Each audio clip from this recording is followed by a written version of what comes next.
Salut à toutes et à tous. Dans cette vidéo, je vous propose d'étudier avec vous les notions d'espèces chimiques, de corps purs et de mélange. Je vous montrerai en particulier comment utiliser quelques-unes des propriétés physiques des espèces chimiques afin de les identifier. Je verrai pour cela avec vous les notions de masse volumique, densité, température de changement d'état et enfin solubilité. Je vous présenterai également quelques tests à connaître permettant d'identifier des espèces chimiques simples. Enfin, je terminerai par la composition volumique de l'air. Vous êtes prêts? Alors, c'est parti! Un petit échantillon de matière quel qu'il soit est composé d'un nombre gigantesque d'entités chimiques élémentaires pouvant être des molécules, des atomes ou des ions. Une espèce chimique est constituée d'un ensemble d'entités chimiques élémentaires identiques. Elle est caractérisée par sa formule, ses propriétés physiques, à savoir par exemple la masse volumique, la densité, la température de fusion, etc. et ses propriétés chimiques, à savoir le caractère acide ou basique, le fait que cette espèce soit un oxydant ou un réducteur, etc. Quelques exemples d'espèces chimiques. Le cuivre est composé d'atomes de cuivre Cu. L'eau est composée de molécules d'eau H2O. Un corps pur est composé d'une seule espèce chimique. Un corps pur simple est composé d'un seul type d'atome. Par exemple, le charbon C, le dioxygène O2, l'or AU, etc. Un corps pur composé est un corps pur qui est constitué de plusieurs types d'atomes dans des proportions particulières. Par exemple, le dioxyde de carbone CO2, l'éthanol C2H6O, etc. Un mélange est composé de plusieurs espèces chimiques différentes. Un mélange homogène est constitué d'une seule phase. On ne peut pas distinguer à l'œil nu ses constituants. Citons comme exemple une menthe à l'eau, qui est un mélange homogène d'eau et de sirop de menthe, l'alliage acier, qui est un mélange homogène de carbone C et de fer Fe. Un mélange hétérogène est constitué quant à lui de plusieurs phases, pouvant être solide, liquide ou gazeuse. On peut distinguer à l'œil nu ses constituants. On peut citer comme exemple un jus d'orange pressé, qui est un mélange hétérogène, puisque l'on peut distinguer le jus de la pulpe, ou une boisson gazeuse telle que la limonade, puisque l'on peut donc distinguer les bulles au sein du liquide. Les liquides sont qualifiés de non miscibles lorsqu'ils forment, après agitation, un mélange hétérogène composé de plusieurs phases distinctes. Par exemple, l'eau et l'huile sont des liquides non miscibles conduisant à un mélange hétérogène.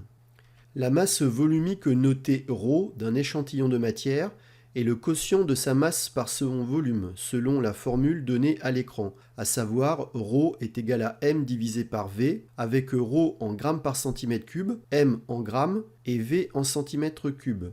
Remarquons que la masse volumique de l'eau vaut 1,0 g par centimètre cube. D'autre part, remarquons que 1 cm3 est égal à 1 ml.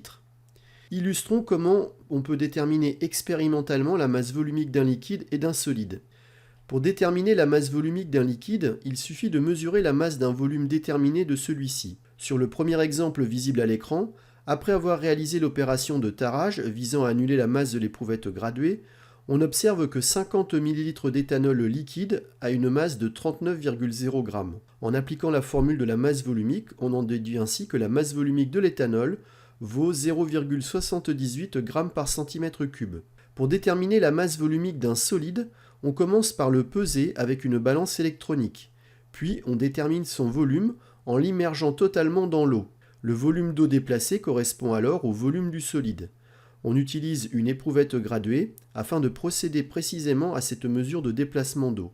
Dans l'exemple à l'écran, le volume du bloc de fer de masse 316 g vaut 40 ml. En appliquant la formule de la masse volumique, on en déduit que la masse volumique du fer vaut 7,9 g par centimètre cube. La densité petit d d'un liquide ou d'un solide est le quotient de la masse volumique de l'échantillon par la masse volumique de l'eau liquide. La formule permettant de la calculer est donnée à l'écran. Remarquons que la densité ne possède pas d'unité, c'est une grandeur sans dimension. La densité de référence est celle de l'eau pure, liquide, et elle vaut 1. La densité permet également de connaître la flottabilité d'un corps pur non miscible à l'eau. Si D est strictement inférieur à 1, le corps flotte sur l'eau. Si D est strictement supérieur à 1, il coule. La matière existe sous 3 états physiques, solide, liquide ou gaz. L'état solide est le plus ordonné, alors que l'état gazeux est le plus désordonné. Les noms des différents changements d'état sont donnés à l'écran. Vous devez parfaitement les connaître. Je vous laisse le soin de mettre la vidéo sur pause si nécessaire.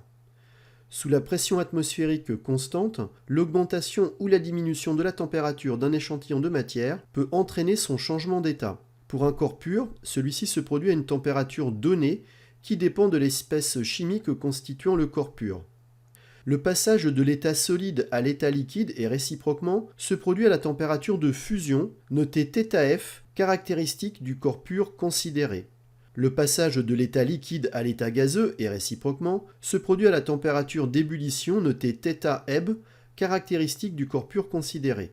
Je vous donne à titre indicatif à l'écran les températures de fusion et d'ébullition de deux corps purs, le dichlorométhane et l'eau.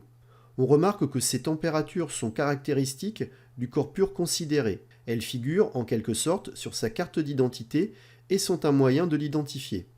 Une solution est un mélange homogène électriquement neutre résultant de la dissolution d'un ou plusieurs espèces chimiques, le ou les solutés, dans une autre espèce chimique appelée le solvant. Si le solvant est l'eau, on obtient une solution aqueuse.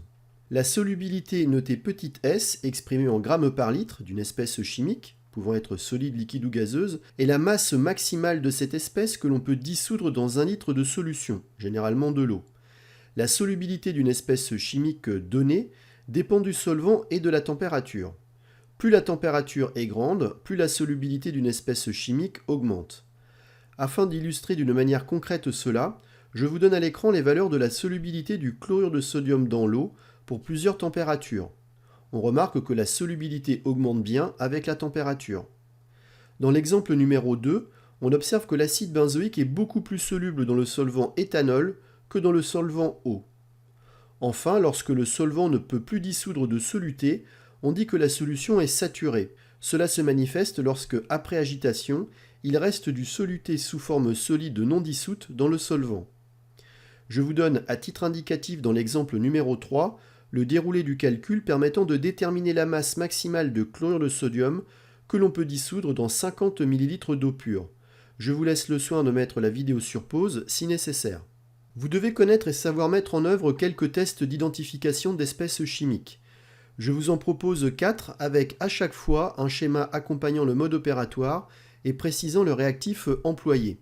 Le test d'identification de l'eau repose sur le bleuissement de la poudre de sulfate de cuivre anhydre, initialement de couleur blanche. Le test d'identification du dioxyde de carbone gazeux repose sur le trouble de l'eau de chaux en sa présence.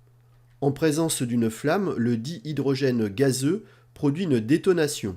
Enfin, en présence de dioxygène, une bûchette présentant un point d'incandescence se rallume vivement. Je vous laisse le soin de mettre la vidéo sur pause si nécessaire, afin de bien observer les différents tests proposés. Intéressons-nous maintenant à la composition de l'air de l'atmosphère terrestre.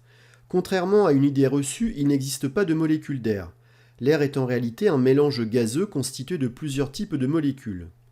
L'air sec au niveau de la mer et sous la pression atmosphérique de 1013 hectopascales est un mélange gazeux composé d'environ 78% de diazote N indice 2, 21% de dioxygène O indice 2 et enfin 1% d'autres gaz dont environ 0,4% de dioxyde de carbone CO indice 2. Je vous donne également à titre indicatif la masse volumique de l'air sous la pression atmosphérique de 1013 hectopascales pour différentes températures. On remarque que la masse volumique de l'air diminue avec celle-ci. En effet, un air chaud est moins dense qu'un air froid. Cela permet notamment aux montgolfières, dont l'air chaud est emprisonné à l'intérieur de l'enveloppe d'un ballon, de s'élever dans le ciel. On peut déterminer expérimentalement la masse volumique de l'air en procédant tel qu'indiqué à l'écran. Il suffit pour cela de peser le volume d'air emprisonné à l'intérieur d'un ballon de baudruche à l'aide d'une balance électronique. On détermine le volume d'air emprisonné en mettant en œuvre la technique de déplacement d'eau. L'application de la formule de la masse volumique conduit à une valeur de 1,3 g par litre pour l'air. Remarquons enfin que 1 kg par mètre cube équivaut à 1 g par litre, que plus l'altitude est élevée et plus la masse volumique de l'air est faible, et enfin, plus l'humidité de l'air est élevée et plus sa masse volumique est faible. Voilà, j'espère que vous en savez désormais un peu plus sur les corps purs et les mélanges. Je vous remercie de votre attention et vous donne rendez-vous très vite pour de nouvelles aventures. À bientôt, au revoir.